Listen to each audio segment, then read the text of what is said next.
میرا نام خوش بخت ہے۔ میرا رنگ روپ ایسا تھا کہ گھر کی چار دیواری میں بھی سورج کی کرنوں سے رنگ میلا ہوتا تھا۔ خدا کا شکر کہ مجھ پر کبھی کسی غیر کی میلی نظر نہ پڑی تھی۔ جن دنوں میٹرک میں تھی ہم شہر میں رہا کرتے تھے۔ برقع نہیں اوڑھتی تھی، سفید گاؤن نما کوٹ پہن کر اسکول جایا کرتی تھی۔ ہمارے گھر کا ماحول تنگ نہیں تھا۔ سہیلیاں گھر آتی اور میں بھی کبھی کبھار ان کے گھر چلی جایا کرتی تھی۔ زیادہ آزادی نہ تھی لیکن سخت پابندی اور روک ٹوک بھی نہ تھی۔ البتہ لڑکیاں اکیلے بازار نہیں جا سکتی تھیں۔ والد میرے اسکول ٹیچر تھے اور والدہ اپنے گھر میں محلے کی بچیوں کو قرآن پاک کی تعلیم دیا کرتی تھیں۔ چونکہ ہمارا شہر بڑا نہ تھا لہٰذا گرلز کالج بھی نہ تھا، لہٰذا میٹرک کے بعد میں گھر بیٹھ گئی۔ پہلی بار زندگی میں گھٹن محسوس ہوئی۔ چاہتی تھی کہ آگے پڑھوں مگر پڑھ نہیں سکتی۔ ابا کی منت سماجت کر کے آخر میں نے پرائیویٹ ایف اے کر لیا۔ اب چاہتی تھی کہ میں آگے بڑھ سکوں لیکن نہ بڑھ سکی، تو سوچا کیوں نہ ٹیچر کی جاب ہی کر لوں۔ لیکن اس معمولی ملازمت کے لیے بھی کسی بڑی سفارش کی ضرورت تھی۔ والد صاحب سے اپنی خواہش کا اظہار کیا تو انہوں نے چودھری صاحب سے بات کی۔ وہ ہمارے علاقے کے بڑے ذمہ دار تھے اور ان کی حیثیت ایک سردار جیسی تھی۔ بلا شبہ ان کا عمل دخل سیاست میں تھا اور یہاں کسی ملازمت کے لیے ان کے چرن چھونے پڑتے تھے۔ والد صاحب نے کچھ عرصہ ان کے چھوٹے بھائی کو ٹیوشن پڑھائی تھی۔ اسی وجہ سے چودھری صاحب ان کی بہت عزت کرتے تھے۔ ابا کو پورا یقین تھا کہ وہ محکمہ تعلیم کو اپروچ کریں گے اور مجھے ملازمت مل جائے گی۔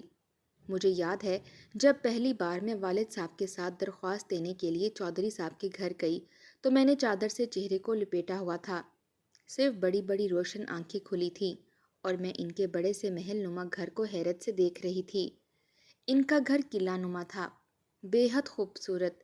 زنانہ حصے کے اندر باندیوں کی ایک فوج تھی جو روبوٹ کی طرح ادھر ادھر چل رہی تھیں، لیکن ان کے گھر میں کوئی عورت مجھے نظر نہ آئی۔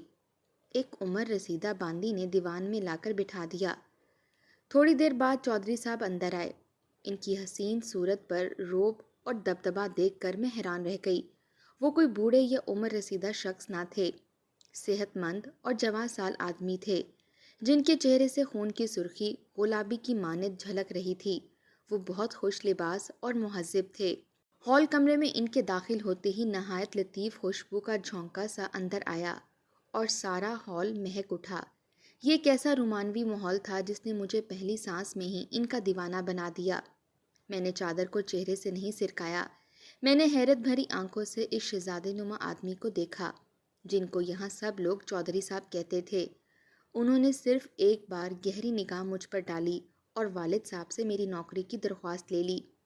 میں نے چہرہ اپنا چھپایا ہوا تھا۔ درخواست لینے کے بعد انہوں نے کہا، ماسٹر صاحب بے فکر رہیں، آپ کی بچی کو ملازمت مل جائے گی۔ وہ 2 منٹ بھی بامشکل بیٹھے اور پھر چلے گئے، لیکن اتنے تھوڑے وقت کے باوجود ان کا ملازم چائے کی ٹرے لے کر آ گیا تھا۔ اس نے یہ پرتکلف ٹرے ہمارے آگے رکھ دی جس میں چائے کے علاوہ کیک، بسکٹ، کئی طرح کی ہلکی پھلکی کھانے کی چیزیں تھیں۔ ہم نے صرف چائے پی، پھر ابو نے ملازم سے کہا کہ ہم جانا چاہتے ہیں۔ اس نے ہمیں گیٹ تک پہنچایا، پھر ڈرائیور سے کہا کہ ان مہمانوں کو گھر تک پہنچاؤ۔ جاتے ہوئے غالباً چودھری صاحب ہمارے لیے گاڑی بھی مختص کر کے گئے تھے۔ شاید یہ بھی ان کی مہمان نوازی کا ایک حصہ تھا۔ اس دن میں چودھری صاحب سے اتنی متاثر ہوئی کہ میں بیان نہیں کر سکتی۔ سب سے بڑی خوشی اس بات کی تھی کہ انہوں نے میری ملازمت کا عندیہ دے دیا تھا۔ کچھ دن گزرے کہ والد صاحب نے بتایا، چودھری صاحب نے بلایا ہے، تمہاری نوکری کے آرڈر ہو گئے ہیں۔ ان کے گھر کے پاس جو گرلز اسکول ہے، چودھری صاحب نے اپنی زمین سرکار کو دے دی ہے عطیے کے طور پر۔ اس میں لیڈی ٹیچر کی جگہ خالی تھی، وہاں تمہاری تعیناتی انہوں نے کرا دی ہے۔ اتنی جلدی مراد بر آنے کی خوشخبری سن کر میں پھولے ہی نہ سما رہی تھی۔ چودھری صاحب کی جادو بھری شخصیت کے جوہر اب کھلے تھے۔ علاقے کے لوگ یوں ہی ان کے گن نہیں گاتے تھے۔ بہرحال قسمت کھلتے ہی میں اسکول میں پڑھانے چلی گئی۔ ہمارے شہر سے یہ اسکول 30 کلومیٹر دور تھا۔ ایک مخصوص ویگن استانیوں کو شہر سے لاتی اور چھٹی کے وقت واپس لے جاتی تھی۔ یہ سواری ہر ٹیچر کو اس کے گھر سے پک کرتی تھی۔ میں بھی اسی میں آنے جانے لگی۔ اسکول کی ویگن چودھری صاحب کی ملکیت تھی۔ والد صاحب ایک چھوٹے سے شہر کے شریف استاد سفید پوش شخص تھے کہ سبھی ان کی عزت کرتے تھے۔ میں گاؤں کے اسکول پڑھانے جانے لگی تو کسی نے اعتراض نہ کیا۔ ایک روز چھٹی کے بعد جب میں اور دیگر ٹیچرز ویگن میں سوار ہونے لگے تو میرے چہرے سے پردہ سرک گیا۔ اتفاق کہ اس وقت چودھری صاحب اپنی زمینوں کی پڑتال کے بعد گھر واپس آ رہے تھے۔ انہوں نے میرے چہرے کی ایک جھلک دیکھ لی۔ اگلے روز ہمارے غریب خانے تشریف لے آئے اور والد صاحب سے میرے رشتے کی درخواست کی۔ ابا بڑے حیران ہوئے۔ وہ سوچ بھی نہ سکتے تھے کہ علاقے کی با اثر ہستی ایک روز سوالی بن کر ان کے در پر آ جائے گی۔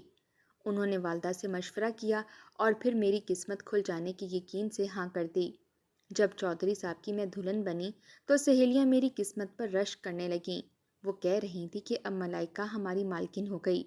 مجھے چودھری صاحب سر سے پاؤں تک سونے میں پیلا کر کے لے گئے تھے۔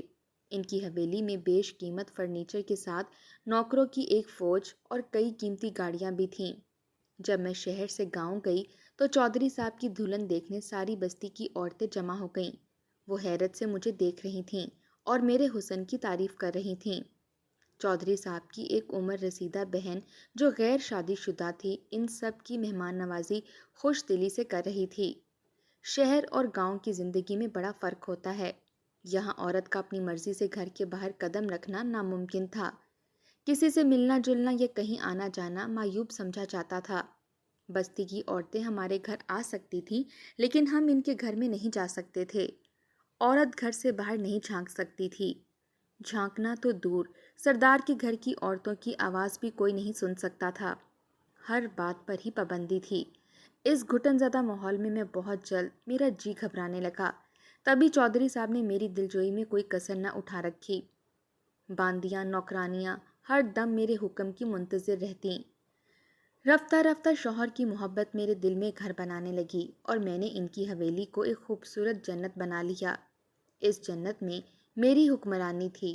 میں اس کی ملکہ تھی اور چودھری صاحب میرے بادشاہ تھے۔ ان کی بے پناہ محبت نے میرے سوئے ہوئے معصوم جذبوں کو محبت کی چاشنی سے آشنا کیا تھا۔ میں پوری طرح ان کی گرویدہ ہو چکی تھی۔ میں ان کے بنا اور وہ میرے بغیر جینے کا تصور بھی نہ کر سکتے تھے۔ چودھری صاحب نے مجھے ساری خوبصورت جگہوں کی سیر کرائی۔ مری اور شمالی علاقہ جات بھی لے کر گئے۔ میری ہر خوشی کا خیال رکھتے تھے، لیکن پابندی کی زنجیریں گاؤں کی حدود میں بے حد سخت تھیں۔ یہاں تک کہ گھر پر شہر سے کوئی سہیلی بھی مجھ سے ملنے نہیں آ سکتی تھی۔ اجنبیوں کی طرح میکے والے ڈرے ڈرے رہتے تھے۔ تھوڑی دیر کے لیے آتے اور جب بھی میں کہتی امی ابو سے ملنا ہے تو 6 ماہ بعد چودھری صاحب گاڑی پر پردے لگوا کر خود ڈرائیو کر کے مجھے لے جاتے۔ ہم امی کے گھر 2-3 گھنٹوں سے زیادہ نہ بیٹھتے اور واپس آ جاتے۔ چھوٹی بہن کی شادی پر بھی مجھے والدین کے گھر ایک دن رہنے کی بھی اجازت نہ ملی۔ لگتا تھا کہ جیسے میں کوئی قیدی ہوں جس کے فرار ہو جانے کا ان کو ڈر ہے۔ اپنی زندگی اور زندہ لوگوں سے ہی کٹ کر رہ گئی تھی۔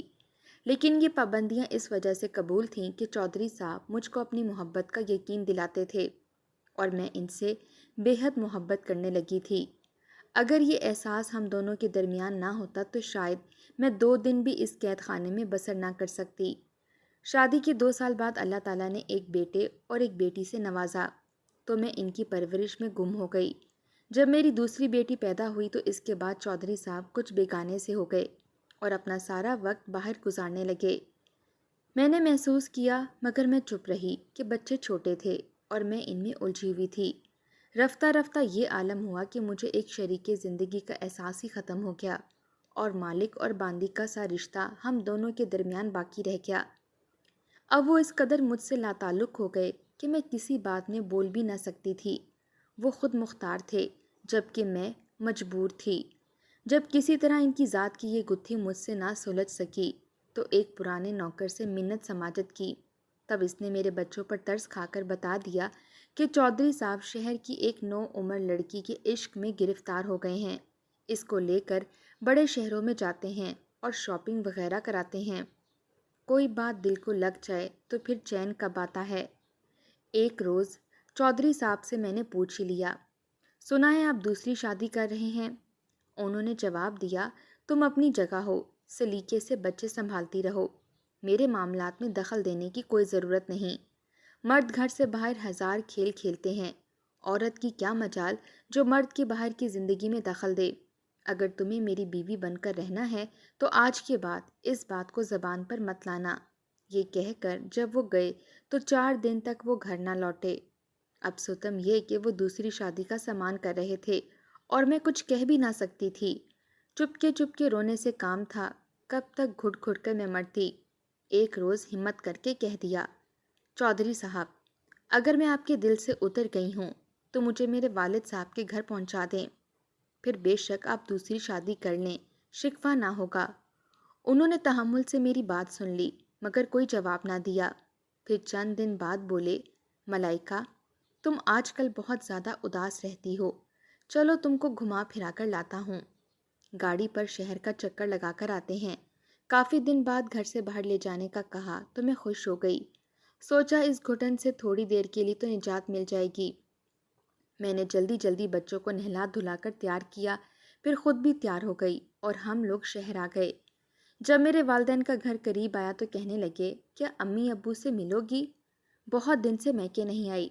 گاڑی ان کے دروازے پر روک کر بولے، ملائکہ، تم جا کر اپنے گھر والوں سے مل لو، تب تک میں بچوں کو پارک کی سیر کرا کر لاتا ہوں۔ میں ان کی چال کو بالکل بھی نہ سمجھی۔ امی سے ملنے کی خوشی میں جلدی سے کار سے اتر کر میں گھر کے اندر چلی گئی۔ صبح سے دوپہر اور دوپہر سے شام ہو گئی، چودھری صاحب مجھے واپس لینے نہیں آئے۔ میرا سب سے بڑا بیٹا 5 برس کا تھا اور دونوں بیٹیاں اس سے چھوٹی تھیں۔ بچوں کی یاد میں تڑپنے لگی، رو رو کر میں نے برا حال کر لیا۔ جوں جوں وقت گزرتا جاتا تھا حالت غیر ہوتی جاتی تھی۔ امی ابو دلاسا دیتے کہ بچے چھوٹے ہیں، وہ کہاں جائے گا، آخر کسی دن خود آ کر تمہیں ضرور لے جائے گا، صبر کرو۔ صبر کیسے کرتی؟ کوئی ماں بچوں سے دور ہونے پر کہاں تک صبر کر سکتی ہے؟ بالآخر ابا گاؤں گئے، معلوم ہوا ملک صاحب کی دوسری شادی 2 روز بعد ہے۔ والد صاحب سمجھ گئے کہ ملائکہ کو کس لیے گھر سے نکالا، تاکہ اس کے رونے دھونے سے ان کی رنگ میں بھنگ نہ پڑ جائے۔ والد صاحب نے مجھے اندھیرے میں رکھنا مناسب خیال نہ کیا اور بتا دیا کہ چودھری صاحب دوسری شادی رچا رہے ہیں، بچے اس کی بہن کے پاس ہیں، نئی شادی کی رنگ رلیاں منا لے گا، پھر آ کر تمہاری خبر لے گا، خاموش رہو گی تو ساتھ لے جائے گا، احتجاج کیا تو پھر اس کی مرضی، جو فیصلہ کرے۔ میں نے دل میں ٹھان لی کہ خاموش نہ رہوں گی، احتجاج ضرور کروں گی، کیونکہ اس گھٹن زدہ پابند زندگی کو اس کی محبت کی خاطر ہی تو میں نے قبول کیا تھا۔ جب محبت کا وہ رشتہ ہی باقی نہ رہا تو پھر وہاں رہنا یا زندہ قبر میں دفن ہو جانا ایک سا تھا۔ 3 ماہ سخت اذیت میں گزرے۔ ایک روز چودھری صاحب تشریف لے آئے، لیکن بچے ساتھ نہ تھے۔ بچے کیوں نہیں لائے؟ میں نے بے تابی سے سوال کیا۔ تم چل رہی ہو، بچوں کے پاس تم کو لینے آیا ہوں۔ میرے دوسرے گھر میں آپا کے ساتھ رہنا ہوگا تمہیں۔ کیوں؟ کیا آپ کی حویلی میں میری سوتن کا سامان سج گیا ہے؟ ہاں سمجھ لو ایسا ہی ہے۔ یہ کھلی توہین تھی۔ ایک باوفا تابیدار بیوی اور اس کے 3 بچوں کی میں ماں تھی۔ میں نے صاف کہہ دیا، جو میرا گھر ہے میں اسی میں رہوں گی جہاں پہلے رہتی تھی، اور بچے بھی میرے ساتھ رہیں گے، ورنہ کیا؟ چودھری صاحب نے سکون سے سوال کیا۔ ورنہ میں آپ کے ساتھ نہ جاؤں گی، بس میرے بچے یہاں پہنچا دیجئے۔ ایک بار اور سوچ لو، یہ ایک بہت بڑا فیصلہ ہے، ایسا نہ ہو اپنی ضد کی وجہ سے ہم سب تم سے دور ہو جائیں۔ دور تو میں ہو چکی ہوں، اب کتنی دوری اور باقی رہ گئی؟ ٹھیک ہے، انہوں نے کوئی منت نہ کی، سمجھانے کو ایک لفظ بھی نہ کہا، وہ چلے گئے، وہ دوبارہ نہیں آئے۔ پھر میں بچوں کے لیے تڑپنے لگی، مگر ادھر سے موت کے سناٹے جیسی خاموشی تھی۔ جب کسی صورت چین نہ ملا تو والد صاحب نے میرے ماموں سے مشورہ کیا، جو شہر میں رہتے تھے اور ایک وکیل تھے۔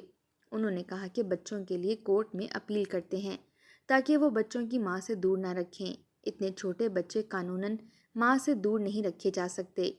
ابا ماموں کے کہنے میں آ گئے اور کورٹ سے بچوں کی خاطر رجوع کر لیا۔ پہلا سمن ہی چودھری صاحب کو ملا تھا کہ انہوں نے طلاق مجھے بھجوا دی۔ یوں جلد بازی کی وجہ سے سارے بندھن ٹوٹ چکے تھے۔ اب میں ہاتھ ملتی رہ گئی کہ کاش یہ قدم نہ اٹھاتی تو چودھری صاحب کسی دن ضرور مجھے لے جاتے۔ جب نئی شادی کا سرور سر سے اترتا تو میری اہمیت کا احساس جاگ اٹھتا۔ پھر میری اہمیت تو یقینی تھی کہ میں ان کے 3 بچوں کی ماں تھی۔ جلد بازی میں مگر میں نے اپنا بھرم گنوا دیا تھا۔ جانتی نہ تھی کہ یہاں قانون صرف کتابوں میں پایا جاتا ہے، عام زندگی میں عورت کب آسانی سے اپنے حق کی جنگ جیت سکتی ہے۔ جب مجھے بچوں کی جدائی میں رو رو کر دورے پڑنے لگے تو ماموں نے عدالت میں باقاعدہ چودھری صاحب پر بچوں کے حصول کی خاطر میری طرف سے کیس دائر کر دیا۔ مقدمہ چل رہا تھا کہ ایک روز رضائے الہی سے والد صاحب کو دل کا دورہ پڑا اور وہ دنیا سے چل بسے۔ اب ہماری کفالت کرنے والا بھی کوئی نہ رہا تھا۔ کیس ہارنے کی یہی ایک بڑی بنیاد بنی۔ میرا بیٹا انس جو کہ 6 برس کا ہو گیا تھا اور میری امیدوں کا مرکز تھا، اس کی بھولی بھالی صورت میرے لیے خوشیوں کا باعث تھی۔ کیسے اسے بھلاتی؟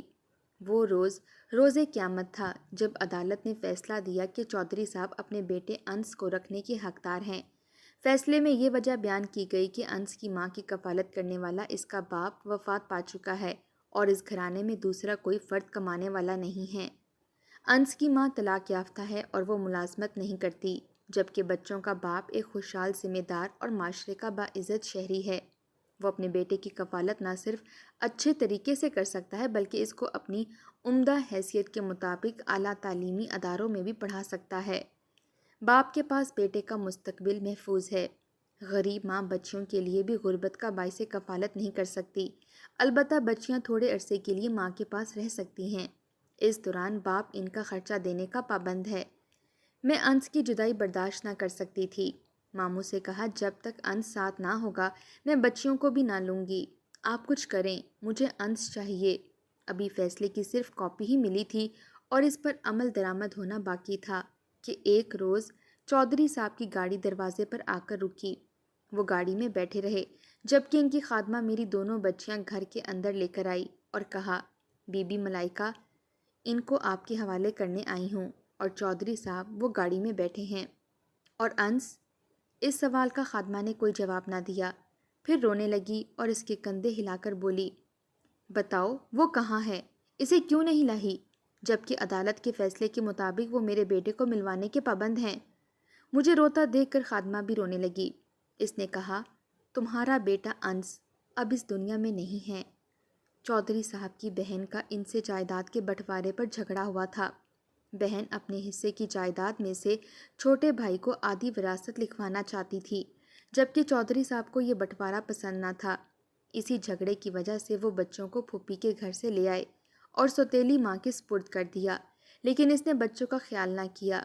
انس کو بخار تھا تو چھوٹی بی بی نے بخار میں اسے نہلا دیا، بولی کہ نہلانے سے بخار اتر جائے گا، لیکن بخار نے کیا اترنا تھا، وہ اور تیز ہو گیا۔ سردی سے اس معصوم کو نمونیا ہو گیا، یہ کہہ کر وہ رونے لگی۔ میں بے ہوش ہو کر گر گئی تھی۔ میری تو دنیا ہی ویران ہو گئی تھی۔ امی نے ہی خاتمہ کو باہر گاڑی تک پہنچایا۔ چودھری صاحب دونوں بیٹیوں کو ہمارے سپرد کر کے چلے گئے تھے۔ اس کے بعد وہ ہمارے دروازے پر نہیں آئے، البتہ ان کی بہن راشدہ ایک ماہ میں 2 بار باقاعدگی سے آتی تھی ان سے ملنے کے لیے۔ انہیں میری بچیوں سے بے حد محبت تھی۔ آپی کی زبانی پتہ چلا کہ چودھری صاحب کی دوسری بیوی کے اطوار اچھے نہیں تھے۔ وہ خاندانی بیوی کی مانند صبر و شکر اور تحمل کے اوصاف سے خالی تھی۔ میرے بچوں کے ساتھ اس کا رویہ بہت برا تھا، ان کا بالکل بھی خیال نہ رکھتی تھی۔ چودھری صاحب اس سے خفا رہنے لگے اور جب انس کی موت ہو گئی انہوں نے اسی کو ذمہ دار ٹھہرایا اور دوسری بیوی کو طلاق دے دی۔ وہ پچھتاتے تھے کہ ناحق ملائکہ کو گھر سے نکالا اور بچوں کو درد جدائی میں تڑپایا۔ میں بد نصیب آج بھی اپنے خالق سے فریاد کرتی تھی کہ میرا کیا قصور تھا۔ اپنے معصوم لخت جگر کی آخری بار صورت بھی نہ میں دیکھ سکی۔ اس واقعے کے 1 سال بعد ہی چودھری صاحب نے تیسری شادی کر لی۔ یہ عورت ان کے اپنے خاندان میں سے تھی اور ان کی خالہ زاد تھی۔